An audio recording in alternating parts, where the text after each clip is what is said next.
સુરતમાં ખ્યાતનામ Bhavin millennium garba group દ્વારા ગરબા તાલીમના વર્ગો શરૂ કરી દેવામાં આવ્યા છે। નવરાત્રિમાં ગરબે ઘૂમતા ખેલાડીઓમાં થનગનાટ જોવા મળી રહ્યો છે, ત્યારે BMGGમાં પંજાબી, મારવાડી ઉપરાંત વિદેશી એમ સર્વે સમાજના યુવક યુવતીના ગ્રુપ પણ દોઢિયા શીખવા માટે પડાપડી કરી રહ્યા છે। ખ્યાતનામ ભાવિન મિલેનિયમ ગરબા ગ્રુપ દ્વારા અલથાણ કોમ્યુનિટી હોલ અને પાલ બાગબાન સર્કલ ખાતે ગરબા તાલીમના વર્ગો શરૂ કરી દેવામાં આવ્યા છે। શિક્ષકો દ્વારા 22 થી લઈને 222 સ્ટેપ સુધીના દોઢિયા શીખવવામાં આવે છે।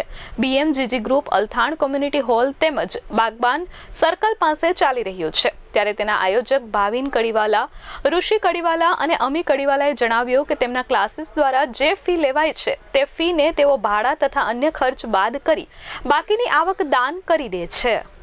મારું નામ ઋષિ કડીવાલા છે। હું BMGGના ભાવિન સરનો છોકરો હું ઋષિ છું। યંગ જનરેશનને દર વખતે છે ને કંઈક નવું જોઈએ છે, તો અમે દર વર્ષે એ જ રીતે નવા સ્ટેપમાં નવી વસ્તુઓ લાવીએ છીએ। દાંડિયામાં નવા અમુક સ્ટેપ લાવીએ છીએ કે જેથી લોકોને મજા આવે। અને આજકાલનું જનરેશનને જીમને બધાની બહુ જરૂર પડે છે, બધામાં બેઠા ઓબેસિટી બહુ બધી આવી ગઈ છે, તો આમાં કાર્ડિયો બી થઈ જાય અને લોકોને ભેગા થઈને મજા પણ આવે, આપણું કલ્ચર પણ બચે અને લોકોનું સેહત પર પણ ધ્યાન અપાય છે કે 10 દિવસ જ્યારે 2 કલાકની ને આટલા લોકોની જે બધી સીડી રમાતી હોય તો ત્યારે એ લોકોને દર વખતે થાય કે એ લોકો કશે પાછળ નહીં પડી જાય। એના માટે અમે પહેલેથી જ પ્રેક્ટિસ આપીએ, નવા સ્ટેપ શીખવાડીએ કે એ લોકો બધું પૂરેપૂરું એ લોકોનું બેસ્ટ આપી શકે અને કોન્ફિડન્ટલી બધા રમી શકે। અમુક આવડે, અમુક નહીં આવડે, અમુકને થાક લાગી જાય, એ બધી વસ્તુઓ નહીં થાય।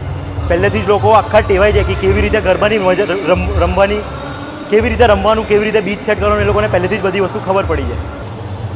31 વર્ષોથી ગરબા ક્લાસ ચલાવે છે ભાવિનભાઈ। હવે આપણા અહીંયા ગર્લ્સનું પ્રમાણ વધારે હોય છે, કારણ કે આપણા અહીંયા સાસુ, મમ્મી, એમની વહુ, એમની દીકરી 3-4 જનરેશન સાથે ગરબા રમે છે, એટલે એક વિશ્વાસ લોકોમાં બિલ્ડ થયો છે કે અહીંયા જશું ભાવિનભાઈ આપણી વહુ, આપણી દીકરીઓનું બરાબર ધ્યાન રાખશે, બરાબર કેર કરશે। જ્યાં સુધી દરેક ગર્લ્સ ક્લાસમાંથી બહાર નથી નીકળી જતી ત્યાં સુધી ક્યાં પછી હું નહીં હોઉં તો ઓપ્શનમાં બીજી કોઈ પણ એક ગર્લ ત્યાં હાજર રહી છે। ગર્લ્સના દરેક પ્રોબ્લેમ અમે સાંભળીએ છીએ, એનું સોલ્યુશન લાવવાની ટ્રાય કરીએ છીએ અને પૂરેપૂરું સોલ્યુશન લાવીએ છીએ। ગરબા સ્ટેપ માટે અમે આપણી ગરબાની સંસ્કૃતિ એ પણ જળવાઈ રહે અને આજના યુથને નવું મળે એનું ધ્યાન રાખીને દર વર્ષે ગરબા સ્ટેપ, દાંડિયા સ્ટેપ અને એ બધાનો અમે સમન્વય ભેગો કરીને એક સ્ટેપ બનાવીએ છીએ અને એ સ્ટેપ જ્યારે 10 દિવસ એ લોકો જે ગ્રાઉન્ડમાં રમવા જાય ત્યાં રમીને અલગ તરી આવે એવી રીતે અમે એ લોકોને ગરબા સ્ટેપ શીખવાડીએ છીએ। BMGG એટલે ભાવિન મિલેનિયમ ગરબા ગ્રુપ અને હું ભાવિનભાઈ જાતે હું બોલું છું। આજે અમે અહીં પાલ એરિયામાં ઓપનિંગ કર્યું છે અને ધમાકેદાર અમે એન્ટ્રી અહીંયા કરી છે, એ બદલ મને ઘણું સારું લાગે છે કે આ એરિયામાં હું ફર્સ્ટ ટાઈમ આવી રહ્યો છું। એ જરૂરિયાત એટલા માટે પડી કે ઇન્સ્ટાગ્રામ પર અમારા વિડીયો જે રેગ્યુલર બેઝ પર જયા કરતા હતા, તો એ હિસાબે પાલ એરિયા પબ્લિકે ઇન્સ્ટા પર અમને ઘણા મેસેજો કર્યા કે તમે આટલી સરસ રીતે ગરબા રમાડો છો, સારી રીતે બધું મેનેજ કરો છો, એકદમ ડિસિપ્લિનથી ક્લાસ ચલાવો છો, તો પ્લીઝ રિક્વેસ્ટ કરીએ છીએ કે તમે આ બાજુ પણ આવો તો અમને ગમશે કે આ એરિયામાં પણ અમને એક સ્ટાન્ડર્ડ અને બ્રાન્ડેડ મળી જાય।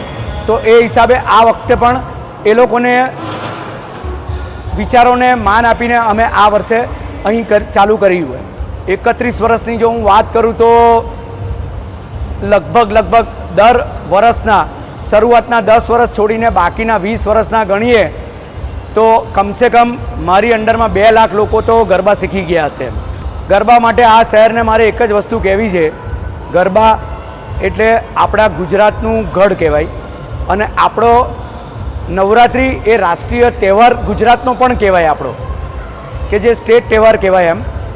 તો એની અંદર આપણે આમાં દરેક ગુજરાતી હોય કે કોઈ પણ કોમ્યુનિટી હોય આમાં જોડાવવું જોઈએ અને ગુજરાતના ગરબાને આગળ સુધી લઈ જવા જોઈએ અને એ લોકોને માટે અમારા જેવા ગરબા ક્લાસવાળા આગળ આવીને એને પ્રમોટ કરીએ જ છીએ અમે લોકો।